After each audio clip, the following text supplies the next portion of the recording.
What's going on, people? It's your boy Myke C-Town here. Another Dead End Hip Hop website exclusive solo review. Hey man, I just woke up. I ain't showered. I ain't brushed my teeth. I ain't washed my face. Cause fuck it, man. We talking about hip hop, man. We keeping it gutter. We keeping it fucking gutter right now. Alright. Today I'm gonna talk about the new Ill Bill album titled The Grimy Awards.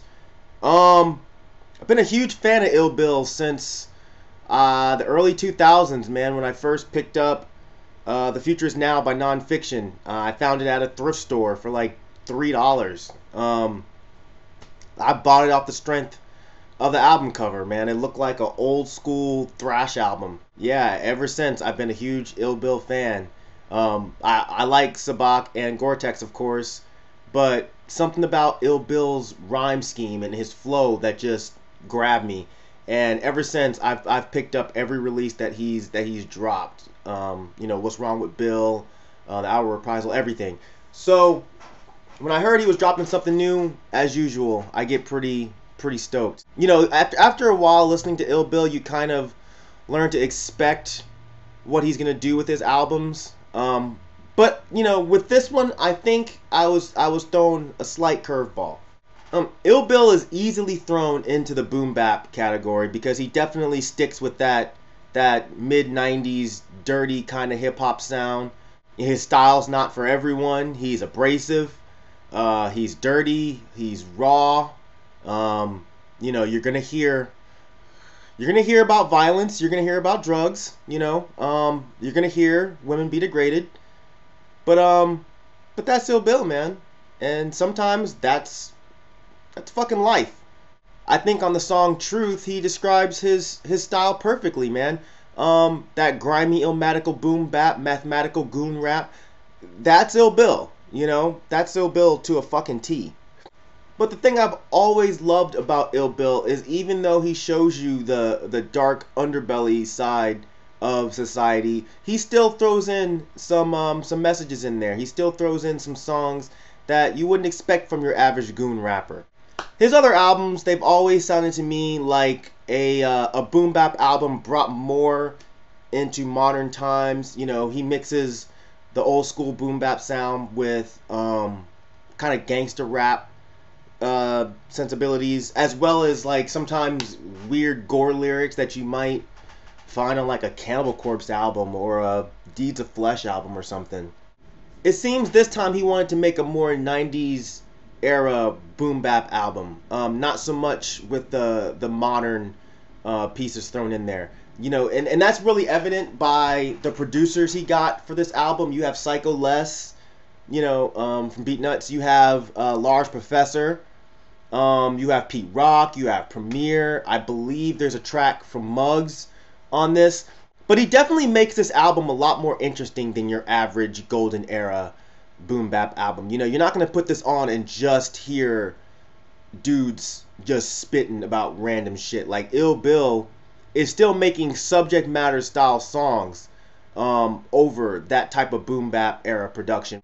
The album starts off with Paul Bailoff, which is a super dope track. It has that nasty Black Sabbath-y kind of Coven style production. But man, listen to his flow on this track. It's crazy. You know what I'm saying? The cadaveric, maverick savages ravage the average evangelist family to famished cannibal sandwiches. I was like, oh my god, man. Like, what the fuck?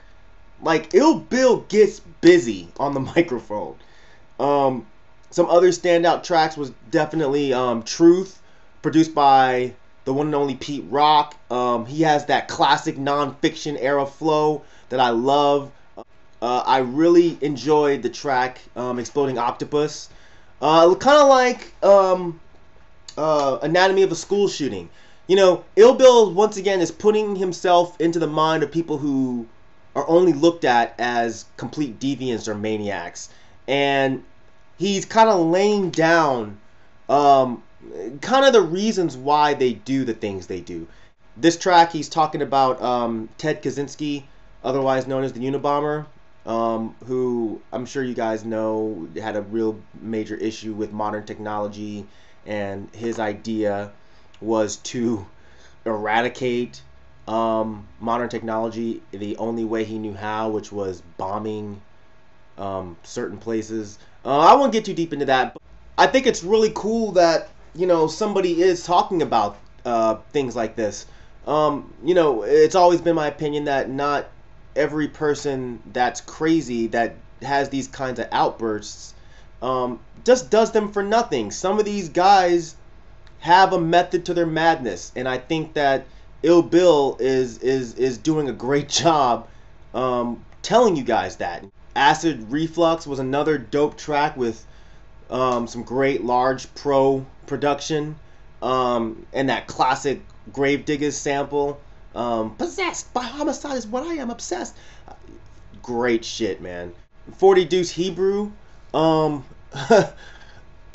of course, Ill Bill does his thing on the beat, but I think that track was most notable for me because of the bizarre ramblings of HR from Bad Brains at the end of the track, which, if I could ever talk to Ill Bill, I'd love to know how the fuck you spun that one, man. Like, how did you get HR to do that on a track? Last time I saw Bad Brains, he refused to sing into the microphone at all and just mouthed all the lyrics.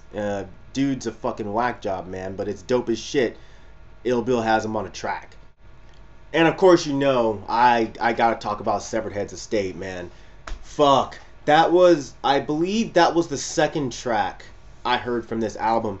And the second I heard it, I was like, okay, this album's gonna be a fucking banger, man. This album's gonna be dope. This track is another collab from Ill Bill and LP. And I don't think that they've done this type of collaboration where they're both rhyming on the same track since Simian Drugs. And the chemistry to me on that track was just absolutely flawless. And Ill Bill's rhymes were just crazy. And their chemistry, the way they were bouncing off of each other, was just so amazing. And I don't stranger to major labels. Ill Bill, fuck a television. This is cable. And I was always hoping that they would do another track together. And I remember seeing on Twitter a long time ago, I saw LP and Ill Bill going back and forth about LP giving Ill Bill some production. And I was like, oh, that'll be dope, man. Ill Bill over LP production. But I didn't expect it to be this fucking good. Again, they work magic. Ill Bill kind of talks about the emptiness in rap music. Time to clean our house and take our corner back. Put a message in the music. This is more than rap. And I thought that was pretty fresh too, because like I said before, Ill Bill is going to talk about bitches and hoes. He's going to talk about drugs. He's going to talk about violence. But at the same time, on the same album, he's still going to throw songs like Exploding Octopus on there and When I Die to kind of throw you off and say, hey man, this doesn't always have to be just what hip hop is. There's all kinds of levels to hip hop and all kinds of different facets to hip hop. And LP fucking destroyed that track, man. I'm not even gonna say he outshined Ill Bill. I think they spit bar for bar, but y'all know how much of a fucking LP stan I am. So yeah, I had to mention LP's absolute decimation of that track. I'll take that because my calculations are as good as any day job. That I told you that I'm fucked. Why are you surprised I always stay hard? Man, man. God, LP. Yep. Some other features on the album are Mayhem Loren. You have Jedi Mind Tricks, of course. You have Cormega and OC, which I really didn't expect, but both of them laid down some dope verses. And you have another one of my favorite MCs that doesn't get enough praise, and that's Q Unique, whose flow to me is always just like water, man. And the dude is just so dope to me, and he laid down a great verse. To be honest, the only song that I didn't really care for that much was When I Die, and I'm not even gonna be one of those assholes that's like, Ill Bill has to always do grimy, dirty hip hop. It wasn't even about that. To me, you know, the subject matter, of course, about his Uncle Howie, losing his Uncle Howie, I think the concept is great, and the lyrics were great, the flow was great, but the only thing that threw me off was the production. I wasn't super big on the kind of R&B ish production. I think with a track like that, it's kind of expected for it to be over that type of production. So it just didn't really come off that interesting to me. I tried to just block out the production and just listen to Ill Bill, which works. I don't skip the track, but the production combined with the hook, it kind of threw me off, man. I wasn't really feeling it that hard. But if you listen to the lyrics, you listen to what Ill Bill's saying, and you just concentrate on how he's laying it out, you'll definitely walk away with something from that track. And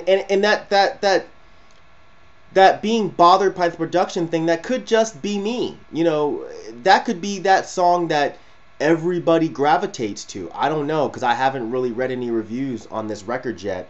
But that's just my opinion, man. Everything else, there's no skippable tracks. Every other track I thought was fucking fresh. I thought the sequencing for the opening and closing track was a little weird.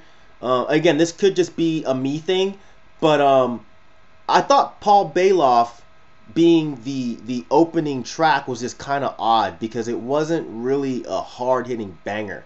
I think Acceptance Speech would have been a better lead-off, and then Paul Bailoff would have been great as a second track. But that's just, again, that's just a me preference thing. Ill Bill is the artist, not me. I'm just some dickhead fan that happens to enjoy his albums. But at the same time, I have to give my opinion, and that's it. I thought World Premiere was also an odd ending to the album.